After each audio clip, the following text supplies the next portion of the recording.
Welcome back, focused learners. Today, we're diving into an incredibly fascinating and honestly super ambitious academic white paper from 2026. It's by Dr. Bichara Sahely, and it's called A World Waiting to be Brought Forth. You know, if you've ever looked around at the state of things and just felt like, man, our world is fundamentally broken right now. Whether we're talking about the climate, our healthcare systems, or the economy, well, this explainer is going to show you exactly why it feels that way, and more importantly, how we can actually fix it by completely changing how we view reality itself. Okay, let's dive into this and look at our roadmap so you know exactly where we're headed. We'll start with the crisis of separation, then move into a proposed solution called Unitive Science. After that, we'll uncover why unity is not enough, explore the life-coherence corrective, and finally apply all of this to building a new civilization. Let's get right to it. Section 1.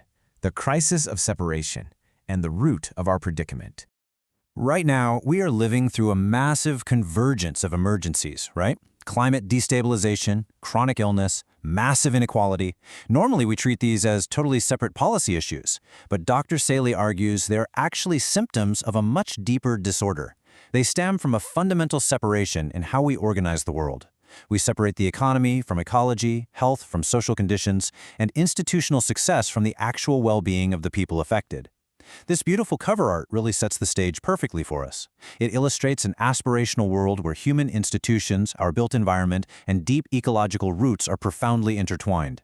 But as you probably know, right now, we are very far from this interconnected reality. Why? Because we've fallen victim to something the paper calls the Great Inversion. The Great Inversion is a massive systemic problem. Basically, human institutions are created as a means to an end. Economies are supposed to provision life. Healthcare is supposed to protect health. But over time, these means become ends in themselves. Think about a hospital. It's built to heal people. But through the Great Inversion, it starts optimizing for billing, throughput, and administrative pathways. Suddenly, the living, breathing patient is forced to adapt to the system's survival rather than the system serving the patient. It's completely backward. Life is forced to adapt to the institution. And this inversion happens because we operate using a mechanistic worldview. We literally view organisms as machines, ecosystems as extractable resources, and people as just consumer data profiles. When you view the world mechanically like that, it makes it dangerously easy to separate short-term profits from long-term ecological consequences. But a living worldview? That's completely different. It recognizes that the world makes reciprocal demands on us. It has needs, boundaries, vulnerabilities, and unpredictable feedback. We can't just control it, we actually have to participate in it responsibly. Which brings us to Section 2, the promise of unitive science and a cosmology of belonging. So how do we break free from that mechanistic worldview? Dr. Sahely brings in the work of Jude Currivan and her proposal of a unitive science. This is a profound shift in how we understand the very physics and fabric of reality itself. Unitive science completely challenges that old, inherited image of reality as just a bunch of separate dead objects bumping into each other. Instead, it presents a universe that is relational, informational, and deeply interconnected. Entities aren't just isolated things. Their properties actually emerge through interactions and networks. And this brilliantly illustrates what the paper calls a cosmology of belonging. We aren't separate from the universe. We are an emergent expression of it. But, and this is a absolutely crucial but, Dr. Sahely warns us that we have to maintain epistemic humility when dealing with this kind of grand science. We need to clearly separate 4 distinct levels here. For example, quantum entanglement. That's an empirical finding. Holographic cosmology, that's an active scientific hypothesis. Believing that the universe is a single conscious mind, well, that is a metaphysical commitment. We absolutely cannot confuse a scientific hypothesis with a spiritual commitment. We've got to keep our categories clear. Moving on to Section 3, why unity is not enough and the dangerous twist in this narrative.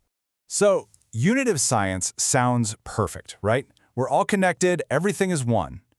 But while this unitive worldview is expansive and beautiful, it actually harbors a fatal philosophical flaw if we aren't incredibly careful. Dr. Sahely warns us of a major trap, and it's this: interconnection is not goodness. Think about that for a second. Connection alone does not establish care. It doesn't establish justice. Just because things are linked together doesn't mean the relationship is healthy or ethical. To really prove this, let's look at what the paper calls pathological coherence. Think about a biological tumor. It is incredibly unified, highly connected, and dynamically integrated with its host. But it's destructive. Or think of an empire coordinating law and force. a surveillance platform perfectly integrating your data, an extractive market linking actors across continents. These are all highly unified, coherent systems that actually degrade and destroy life. So as you can see, unity can absolutely be weaponized. The really stark contrast we need to make here is between system coherence and life coherence. See, a sprawling, faceless bureaucracy can be perfectly systemically coherent. I mean, it reproduces its own budget and procedures flawlessly, while at the exact same time reproducing exclusion and harm. Life coherence, on the other hand, demands that a system's reproduction actually aligns with and supports the capacities of living, breathing beings. And that leads us to Section 4, the life coherence corrective, and how we actually fix this fatal flaw. This right here is Dr. Sahely's brilliant refinement to Unitive Science. It's the ethical filter we desperately need to make sure our interconnected systems actually serve living beings, instead of just turning us into disposable parts of a machine. To do this, we draw on the biologist Humberto Maturana's concept of living autonomy. In a unitive universe where everything is connected, we still need boundaries. Healthy boundaries are not illusions of separation. Think of a cell membrane, a personal boundary, or a community's right to consent. These are vital. They regulate openness. They prevent a system from suffering total closure, sure, but they also prevent uncontrolled invasion. You literally need distinct, autonomous beings in order to have healthy relationships. We also have to face the stark reality of structural violence, which is a concept from Johann Galtung. Violence isn't just a physical attack. If a child dies because necessary medicine is kept artificially unaffordable by a market system, that is a quiet, highly organized form of violence. It's a social arrangement producing a completely avoidable gap in life capacity.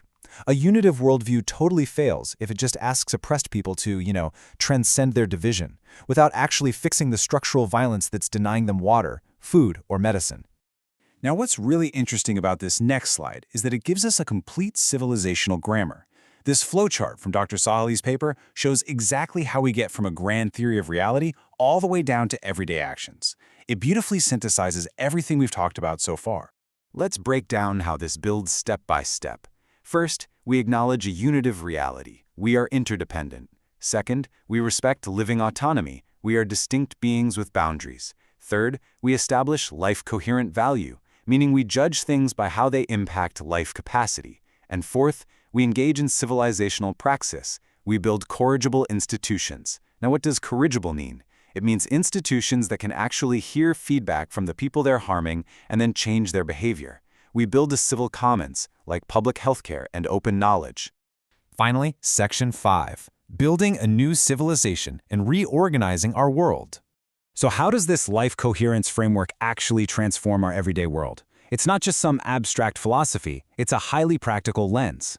We can apply this framework as an ethical filter across literally every domain of society. In medicine, the question isn't just, did we improve a biomarker? It's, did we restore the patient's capacity to live? In the economy, it's not, did we maximize profit? It's, did we provision necessities and enlarge life capital? With artificial intelligence, it's not just, is it capable? It's, does it protect human agency or undermine it? And in ecology, it's all about good ancestry. Are we treating future generations as legitimate stakeholders and leaving them viable ecosystems? All of this builds toward what is called positive peace. True peace is not just a ceasefire. That's merely a negative peace. Positive peace is an environment where no wound is denied and absolutely no human being is treated as disposable material for another system's expansion. It means having guaranteed access to necessities, robust social trust, and clear mechanisms to correct the system without ever having to resort to violence. So, as we wrap up this explainer, I want to leave you with the ultimate litmus test from the paper.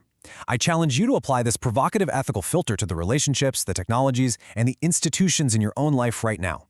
Does this way of participating protect, restore, or enlarge life capacity without transferring disabling costs to others or future generations? If humanity can start organizing around that specific question, well, we might just bring forth the world we've been waiting for. Thanks so much for learning with me today, and I'll see you on the next explainer.